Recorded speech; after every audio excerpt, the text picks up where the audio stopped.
Welcome again. Hello.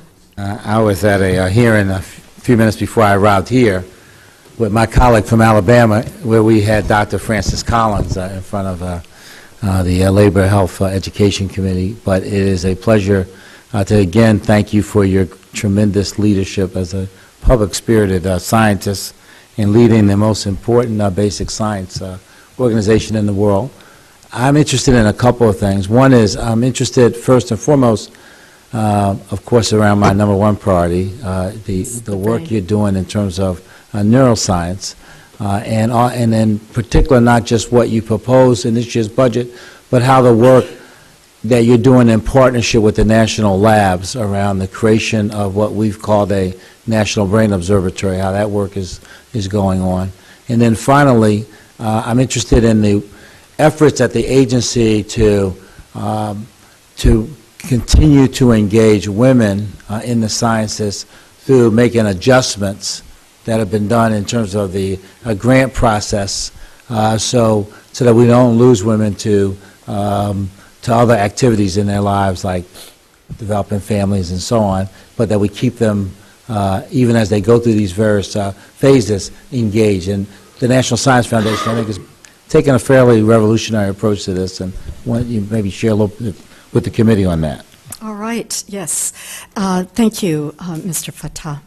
So you might know that NSF has doubled its investments in research on the brain from $71 million to $147 million between years 2012 to 2016. And we think that on a percentage basis, that's very, very responsive when compared with others.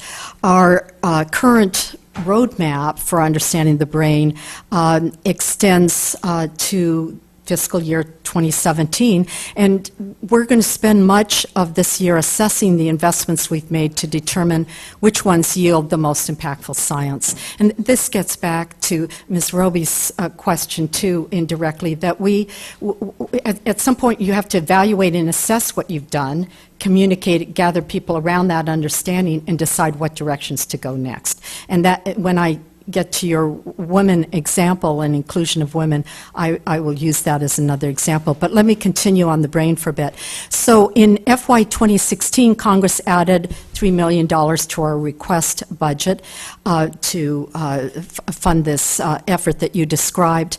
And NSF has supported and attended several workshops to determine how the neuroscience community would envision and benefit from a collective approach. Through these activities, the 6 research directorates, that's all of our directorates, released a Dear Colleague letter just recently in the last few days called A Phased Approach for Developing a National Research Infrastructure for Neuroscience. So that we'll see what that call brings out. And this articulates a vision for an effort that is supported across all our disciplines. So we've been successful in formulating a strategy, and there's strong convergence for this vision, and we're excited to finish our analysis and let you know where we see the real strength and new directions as we go towards new programs on the brain. We want to learn from what we've invested in the past few years.